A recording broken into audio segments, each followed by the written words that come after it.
ఓం ద్రాం దత్తాత్రేయాయ నమః. మొగలిచెర్ల దత్తాత్రేయ స్వామివారి చరిత్ర. స్వామివారికి పులి చర్మం.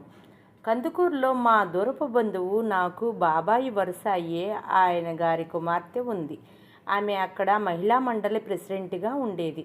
తమ మహిళా మండలి తరపున ఏర్పాటు చేస్తున్న పిల్లల డ్యాన్సులు వగైరా ప్రోగ్రాంలో నన్ను సాహిత్యోపన్యాసం ఇవ్వమని మరీ కోరింది.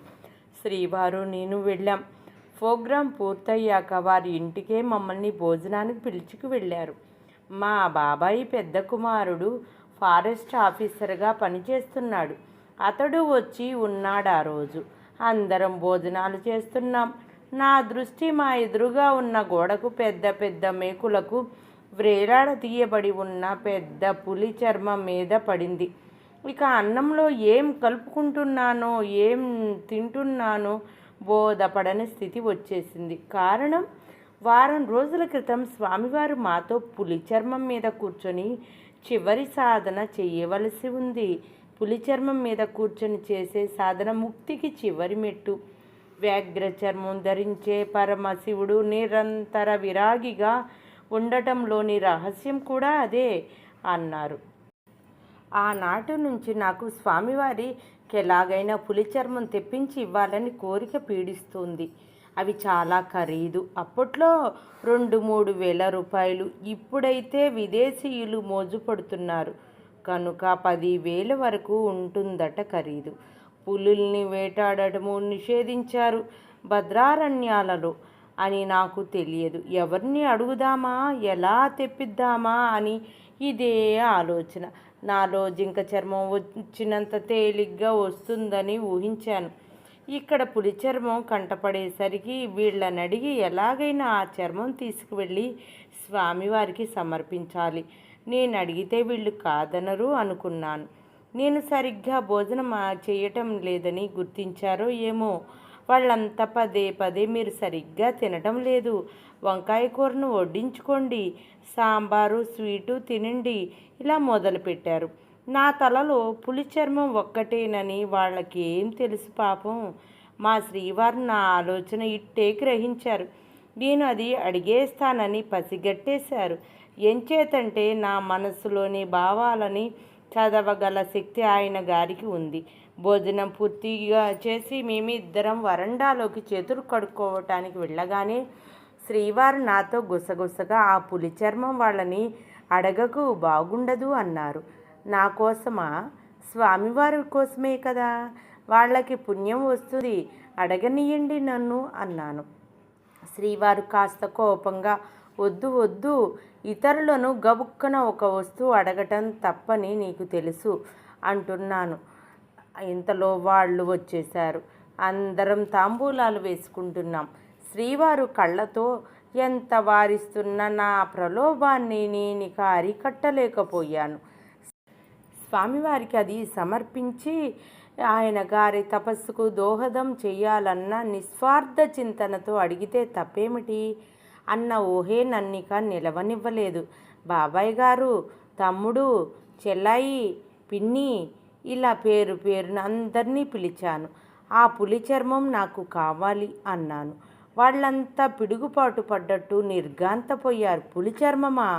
నీకెందుకమ్మా అన్నారు. బాబాయ్ గారు, తమ్ముడు తేరుకుంటూ నల్లమల అడవుల వద్ద డ్యూటీలో ఉండగా ఒకరు నాకు బహుమతిగా ఇచ్చారది. అదంటే నాకెంతో ఇష్టం. వాళ్ళ జ్ఞాపకార్థం ఇక్కడ ఇలా ఉంచాను అన్నాడు. తమ్ముడు గుటకలు మింగుతూ సాహిత్య ఉపన్యాసానికి ఈవిడని పిలిచి కొరివితో తలగొక్కున్నాం కాబోల్రా దేవుడా అనే భావన వాళ్ళందరి కళ్ళల్లో కనిపిస్తుంది స్పష్టంగా. అయినా నేను పట్టువదలలేదు. శ్రీవారి వైపు చూసే సాహసం చెయ్యదలచలేదు.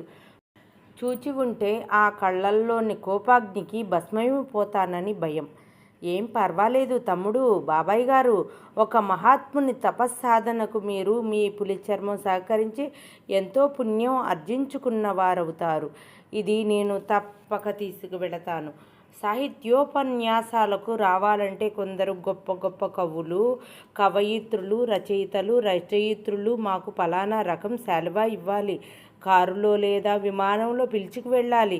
ఘనంగా సత్కరించాలని షరతులు పెడతారని విన్నాను. మరి నేను షరతులు పెట్టను ఎవరికి. నాకు మనస్ఫూర్తిగా ఇష్టమైతేనే వస్తాను. నాకు దైవం వాక్కు ఇస్తేనే మాట్లాడగలను. అంచేతే ఎక్కువగా సన్మాన సభలు తిరస్కరిస్తాను. మరి మీరు కోరగానే వచ్చాం ఇద్దరం. ఇందులో పులిచర్మం తాలూకు రహస్యం ఇమిడి ఉందని నాకు తెలియదు. నా సన్మానంగా భావించి నేను డిమాండ్ చేశానని భావించైనా సరే అది ఇవ్వండి, నేను పట్టుకు వెళతాను అన్నాను. పాపం అందరూ అవాక్కైపోయారు. క్షణకాలం నేను గ్రాడ్యుయేట్ కుర్చీ పక్కకు లాగి దాని మీద ఎక్కి నిల్చుని మేకులకు కట్టిన తాళ్ళు ఊడదీయసాగాను. అప్పటికి తేరుకొని తమ్ముడు వచ్చి మిగతావి ఊడదీశాడు. చుట్టేశాను, చంకన పెట్టేసుకున్నాను. ఇక పదండి శ్రీవారు, ఆఖరి బస్సు మన ఊరికి వెళ్ళేది. కాసేపు టైం ఉంది, త్వరగా రిక్షాలో వెళితే బస్సు ఎక్కేస్తాం అన్నారు. రిక్షాలో పులిచర్మం నేను ఎక్కేశాం కూడా. శ్రీవారు వాళ్లతో ఏదో సంజాయిషీలు చెప్పుకుంటున్నారు. బాబాయి రిక్షా వద్దకు వచ్చి, సరే అమ్మాయి, నువ్వంతగా కోరావు కనుక పట్టుకు వెళ్ళు, జాగ్రత్త సుమా. మీ తమ్ముడికి మాకు ఎంతో ఇష్టమైనది అది.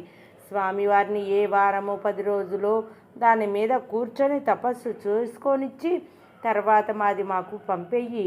స్వామివారి లాంటి మహాత్ముడు కొద్ది రోజులు దాని మీద కూర్చున్న పుణ్యం మాకు దక్కుతుంది అన్నారు. ఆలస్యం అయితే వాళ్ళు మనసు మారుతుందో, శ్రీవారు చటుక్కున లాక్కుని వాడికి ఇచ్చేస్తారేమో అన్న ఆతురతతో రిక్షావాడిని త్వరగా పోనివ్వు నాయనా అని చెప్పేశాను. రిక్షా వెనకాల ఆ కుటుంబం నా చర్యకు ఏమనుకుంటున్నారో నా మనసుకు పట్టే స్థితి లేదా సమయంలో. బస్ ఎక్కాక కూడా ఒడిలో పెట్టు కూర్చున్నాను ఆ పులిచర్మం. అప్పుడు అన్నారు శ్రీవారు, వాళ్ళని ఎంత బాధ పెట్టి లాక్కొచ్చావో తెలుసా? ఆ పులిచర్మం ఎక్కడో ఒక చోట సాధించేవాళ్ళం కదా. ఇంత అసహ్యంగా ప్రవర్తిస్తావని తెలిస్తే ఈ ఉపన్యాసానికి వచ్చేవాళ్ళమే కాదు. ఒక్కసారి నీ బుర్ర పసిపిల్లల బుర్రల కంటే అధ్వానంగా మారుతుంది అంటూ చివాట్లేస్తూనే ఉన్నారు. ఊరికొచ్చేసాం. లేవగానే బండి కట్టించుకొని స్వామివారి వద్దకు వెళ్ళాం. నేను పట్టుకు వచ్చిన పులిచర్మం ఆయన దగ్గరగా పెట్టి, నాయనా, వాళ్ళేమనుకున్నారు, ఏం బాధపడ్డారు అన్నది నాకు అనవసరం. ఈవిడకింత దురాశ ఏమిటా అని అనుకొని ఉంటారని మా భర్తగారు చివాట్లు పెట్టి దుంప తెంపేశారు. అనుకోనియ్యండి, మీకు పులిచర్మం వచ్చేసింది అన్నాను. మాత్రం నా తొందరపాటు గురించి చెప్పారు. స్వామివారు పసి పిల్లవాడిలా త్రుళ్ళి నవ్వారు. ఆ పులిచర్మం చుట్ట విప్పినా ఆయన క్రింద వేసుకోలేదు. నవ్వు ఆపుకొని, అమ్మా, ఎంత వెర్రి తల్లివమ్మా, ఎంత బాధపడ్డావు, వాళ్ళనెంత బాధ పెట్టావు. మాట వరుసకి పులిచర్మం మహత్యం గురించి చెప్పానే కానీ మీరింత యాతన పడి తెస్తారని అనుకోలేదు. నేను నిజంగా కోరితే నాకు పులిచర్మం రాదా? అది పాటికి వస్తూనే ఉంటుంది. వద్దు, నా కోసం మరెప్పుడు ఏ వస్తువు కోసం నువ్వింతటి సాహసం, తొందరపాటు చేయవద్దు తల్లి. ఇది జాగ్రత్తగా తీసుకువెళ్ళి మరలా వాళ్ళకి పంపించేయండి. మనస్ఫూర్తిగా తమంత తాముగా ఇచ్చిన వస్తువు స్వీకరించవచ్చును కానీ తల్లి, నా కోసమేమైనా దేవుడి కోసమైనా సరే ఇలా ఇతరులను బాధించి లాక్కోవడం మంచి పని కాదు అన్నారు. పోనీయండి నాయనా, ఎలాగో తెచ్చేశాను. ఓ వారమో 10 రోజులో దీని మీద కూర్చొని మీ తపస్సు సాగించండి. వాళ్ళు కోరిన పుణ్యం వాళ్ళకే. ఇంత ఆర్భాటంగా తెచ్చిన తృప్తి నాకు దక్కుతుంది అన్నాను. స్వామివారు మళ్ళీ వెన్నెల త్రుళ్ళి పడుతున్నట్లు నవ్వారు. వద్దు వెర్రి తల్లి, వద్దు, ఇది పట్టుకు వెళ్ళండి అన్నారు. ఇక చేయగలిగిందేమీ లేదు. కన్నీళ్లు వచ్చాయి. ఎంచుకున్నాను. నువ్వు బాధపడకమ్మా, వాళ్ళ ఆలోచనంతా ఈ చర్మం తిరిగి తమకు వస్తుందా లేదా అన్న బాధలోనే ఉంటుంది. సాధ్యమైనంత త్వరగా వాళ్ళకి ఇది చేర్చండి అన్నారు. తిరిగి పులిచర్మం చుట్టి బండిలో పెట్టుకుని ఇంటికి వచ్చాము. ఆశ్చర్యం! వరండాలో విజయవాడలోని చెక్క కేశవుల గారు అబ్బాయి గాడ్రేజ్ మంచం, దోమతెర వగైరాలు మాలకొండ మీద వస్తున్నప్పుడు సమర్పించుకున్న భక్తుడు. మాలకొండ స్వామి దర్భగుడిలో పాలిష్ రాళ్ళు పంపించిన భక్తుడు. ఇవన్నీ ముందు వ్రాసి ఉన్నాము.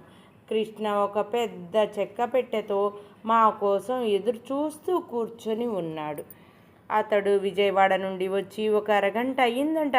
మంచినీళ్ళిచ్చి భోజనం చేయమని చెబుతుండగా చెప్పాడు, స్వామివారి కోసం పులిచర్మం తెచ్చాను, మా నాన్నగారు పంపారు అంటూ ఆ చెక్క పెట్టెలో నుంచి బ్రహ్మాండమైన పులి చర్మం పైకి తీసి చాప మీద పరిచాడు.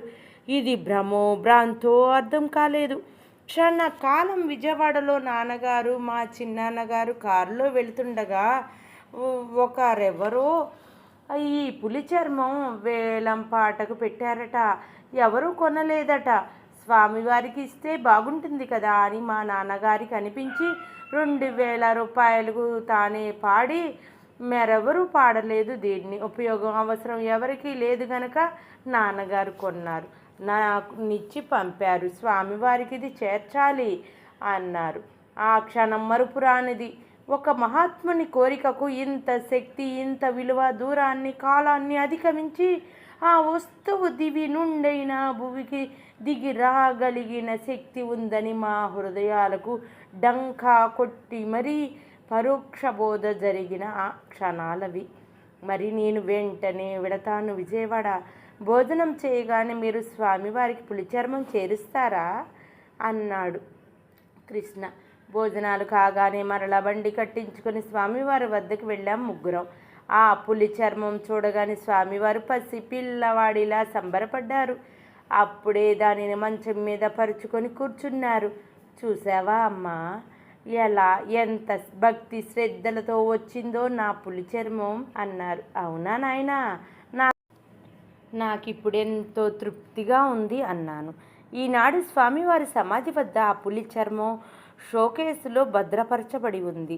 బయట పరిచి ఉంచితే గాలికి చర్మం మీద వెంట్రుకలు రాలిపోతున్నాయని షోకేసులో భద్రపరిచాము. ఇంటికి వచ్చేసాము. కృష్ణ విజయవాడ వెళ్ళిపోయాడు. ఆ సాయంత్రం బస్సులోనే ఒక మనిషిని నేను తెచ్చిన పులి చర్మం ప్యాక్ చేసి ఇచ్చి కందుకూరులో బాబాయ్ గారు వాళ్ళకి జాగ్రత్తగా చేర్చమని పంపివేశాము. చేరిందని వాడు సంతోషంగా మన్నాడు మనిషి ద్వారానే చెప్పి పంపారు. ఇక స్వామివారి తపస్సు ఆ పులి చర్మం మీద సాగుతూ ఉంది. స్వామివారి మనస్సు ముక్తి మార్గం వైపు త్వరగా అడుగులు వేయసాగింది. మమ్మల్ని ఇక నన్ను జీవ సమాధి చేయండి, టైం దగ్గర పడుతుంది అని పదే చెప్పడం మొదలెట్టారు. జీవ సమాధి మేం చేయలేమని, సమాధిలో ఊపిరాడక చనిపోతే ఆ పాపం మాకు చుట్టుకుంటుందని, అదీగాక ఎమర్జెన్సీలో ఉన్న ఆ రోజులలో ఇది ఒక నేరం క్రింద పరిణమించి మేము కేసులలో చిక్కుకోవలసి వస్తుందని మేము చెప్పటం ప్రారంభించాము.